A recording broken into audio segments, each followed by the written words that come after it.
সুপ্রিয় শিক্ষার্থীরা, আশা করি তোমরা সবাই ভালো আছো, সুস্থ আছো এবং নিরাপদে আছো। আমিও ভালো আছি আলহামদুলিল্লাহ। আজকে আমি তোমাদের সামনে হাজির হয়েছি তৃতীয় শ্রেণীর গণিত বিষয়টি নিয়ে। আজকে আমি তোমাদের গণিতের একটি মজার বিষয় নিয়ে আলোচনা করব। আশা করি সেটা তোমরা উপভোগ করবে। মনে করো তুমি দোকানে গেলে, একটি দোকানে গিয়ে দোকানদারের কাছে একটি কলম চাইলে। দোকানদার তোমাকে একটি কলম দিল। এই কলমের মূল্য 10 টাকা। এখন দোকানদার যখন তোমাকে এই কলমটি দিল, তুমি কি এই কলম নিয়ে বাসায় চলে যাবে? অবশ্যই যাবে, কিন্তু এই কলমের বিনিময়ে তোমার দোকানদারকে কিছু একটা দিতে হবে। এই কলমের বিনিময়ে তোমার দোকানদারকে এই কলমের দাম অর্থাৎ 10 টাকা দিতে হবে। 10 টাকা দিয়ে তোমার এই কলমটা কিনে নিয়ে তারপরে বাসায় যেতে হবে। তাহলে এই কলমটা কিনতে আমার কত টাকা লেগেছে? 10 টাকা। এখন এই 10 টাকা আমি যদি ইন্ডিয়ান নোট দেই, তাহলে কি আমাকে এই কলমটা দিবে?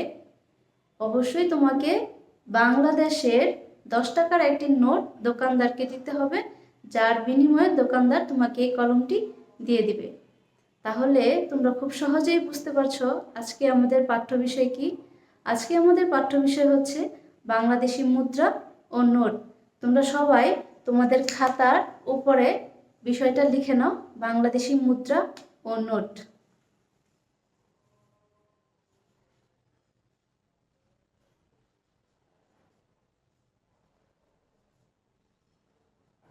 বাংলাদেশি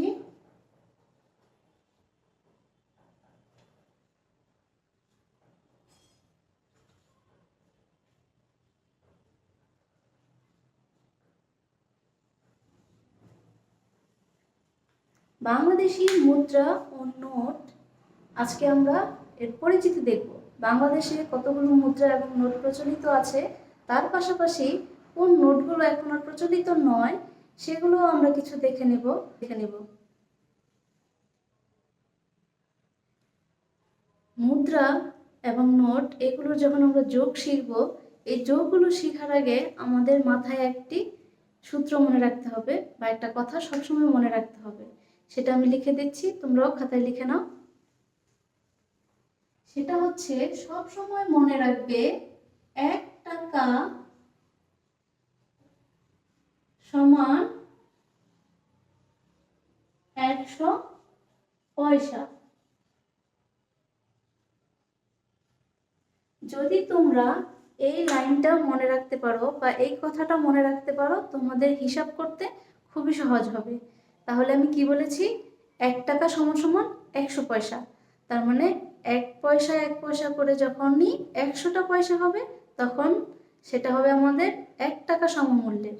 এখন আমি তোমাদেরকে বাংলাদেশে কিছু মুদ্রা ও নোটের পরিচিতি দেখাবো। তার সাথে সাথে তোমরা অবশ্যই এই হিসাবটা মনে রাখবে। আমি পরিচিতির পাশাপাশি তোমাদের একটু যোগ করেও দেখিয়ে দিব। তাহলে চলো